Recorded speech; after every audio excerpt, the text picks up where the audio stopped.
Voilà, nous en étions arrivés au moment où j'avais réussi à vous faire importer eh bien, les différents packages et on voyait que ça buguait. Voilà. Donc il y a un certain nombre de choses à faire. Une fois qu'on a bien lu l'encapsulation, on comprend, il y a la visibilité à gérer.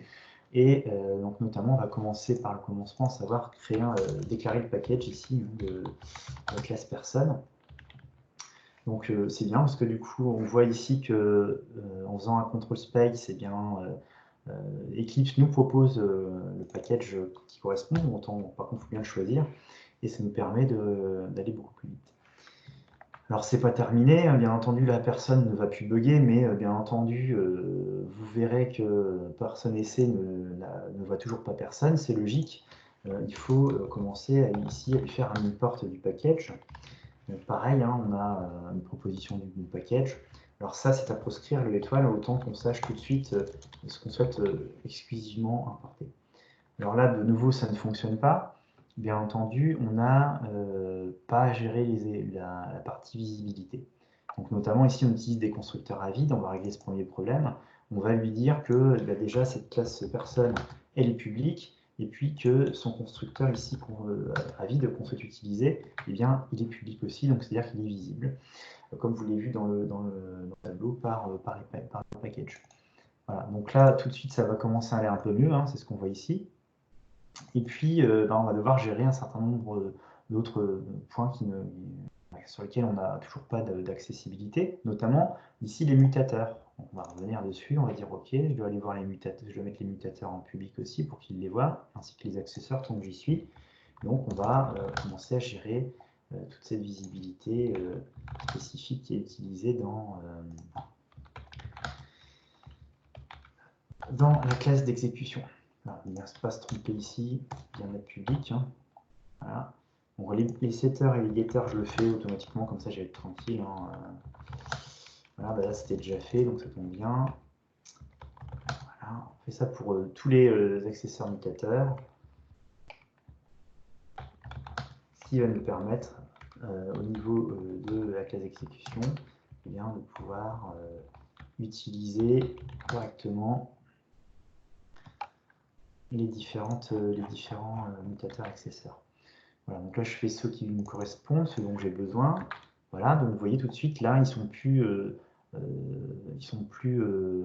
surlignés en rouge avec la petite vague en rouge, donc ça veut dire que grosso modo j'ai accès et j'arrive à pouvoir utiliser ces différents mutateurs. Alors idem pour identité ici, puis j'avais créé une autre qui s'appelait identité 2 pour faire quelques exemples sur place en TP quand on pouvait encore le faire. Et donc là c'est le même système, il va falloir lui donner de la visibilité sur identité. Donc je lui donne pour qu'on puisse l'utiliser dans la classe main en fait, la classe d'exécution personne essai. Voilà, et là du coup automatiquement ça aussi c'est accessible donc utilisable. Voilà, ensuite je vais faire la même chose avec les constructeurs qui sont à 4 paramètres et ici à 2 paramètres. Donc c'est avec le même système, je vais leur donner la visibilité. Donc je donne la visibilité à celui qui me déclare en tant que package. Hein. Voilà, donc je le fais partout. Hop. Alors moi, regardez pas trop, j'ai mis plein de constructeurs parce que j'ai rajouté des attributs, j'avais fait des exemples dans votre TP où j'avais un petit peu fait grossir la classe. Mon objectif, c'est de voir un peu l'encapsulation plus ce qui est à l'intérieur pas forcément que ce qui est à l'intérieur de la classe. Pareil, le set bird, c'est un truc que vous n'avez pas, que j'avais créé, c'était pour mettre le jour de naissance. Ce qui fait que ça me rajoute quand même du taf. Mais vous n'avez pas forcément du coup à le faire puisque c'était à titre d'exemple dans un TP spécifique. Voilà, donc là, je ne me fais plus crier dessus. Il me reste cet import qui ne veut pas fonctionner. Alors, c'est pas que c'est l'import qui ne veut pas fonctionner, c'est que grosso modo, je suis dans le package cifr.exeo.gpi.sc et il faut également le déclarer pour que ça fonctionne. Puisqu'il va savoir où est-ce qu'il se situe lui-même. Voilà. À partir de là, on n'a plus de problème pour personne essai ni pour personne. Alors user ID, c'est un autre problème. User ID, grosso modo, c'est que c'est pareil. Il n'a pas été déclaré en tant que package, donc on va lui spécifier. Voilà, je n'ai plus de bug, donc il ne me reste plus qu'à pouvoir exécuter personne essai. run as Java Application, et donc en toute logique, voilà, ça fonctionne.